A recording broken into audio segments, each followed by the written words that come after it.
little mailboxes and statues of Liberty and Ford Model T cars that dispense mints, hard candies in rolls and hard candies on sticks, and hard candies shaped like animals.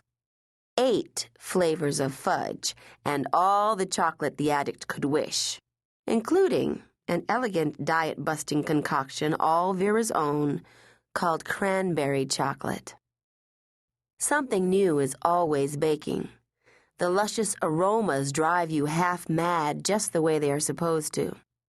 Whether you like candy or not, you begin to salivate as the desire for sinful pleasure snares you, and before you know it, you are ordering everything in the shop.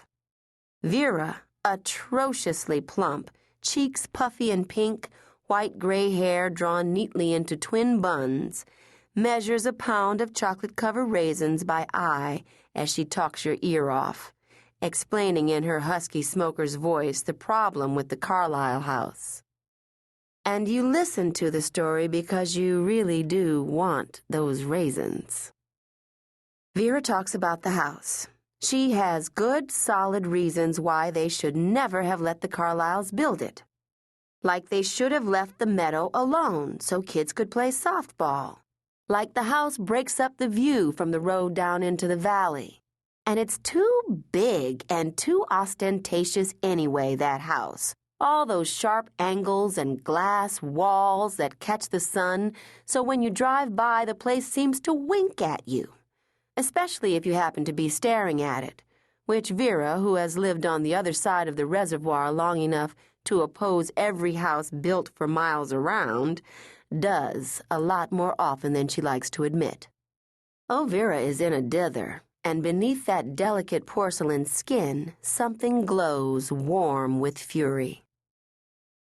Certain that the woman is crazy, you begin to inch toward the door, the chocolate-covered raisins in your clutches, but Vera stops you with a word.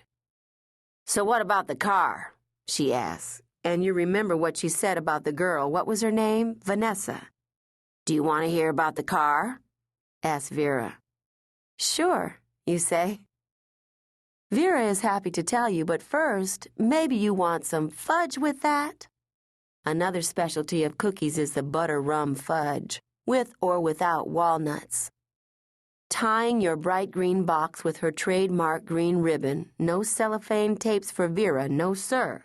She says, "Oh, by the way, she must have forgotten to mention that while the car was burning, pretty Vanessa tried to open one of her veins with an X-Acto knife."